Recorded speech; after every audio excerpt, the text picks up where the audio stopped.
Welcome to Chillin' 101. We hope this video helps. You start by deciding the meme voice you want and collecting a clean sample clip. This matters because model outputs mirror your reference audio. Once you have 10 to 30 seconds at 44, 1 kHz, install Python 3. 10 and create a virtualenv, then add FFmpeg.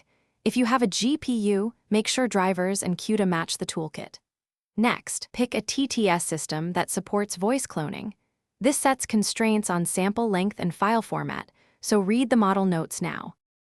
Now you prepare data and choose whether to fine-tune a model or use a zero-shot voice clone tool. Fine-tuning yields better likeness but requires more compute. Preprocess your clip, trim silence, normalize to about -3 dB, and convert to 16-bit WAV.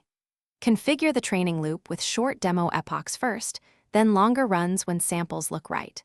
Make sure to seed random generators for repeatability, and export intermediate audio frequently so you can compare progress and stop early if you generate test lines and listen critically.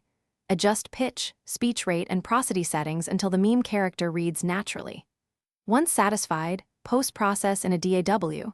Use EQ to remove muddiness, light compression for consistency, and de-essing for harsh sibilance. If results sound off, troubleshoot by checking your reference clip quality, ensuring enough training epochs, and confirming model architecture matches the dataset. Make sure your sample rate stayed consistent. If artifacts persist, retrain with more data or try a different. Thanks for watching. Consider subscribing if we helped you.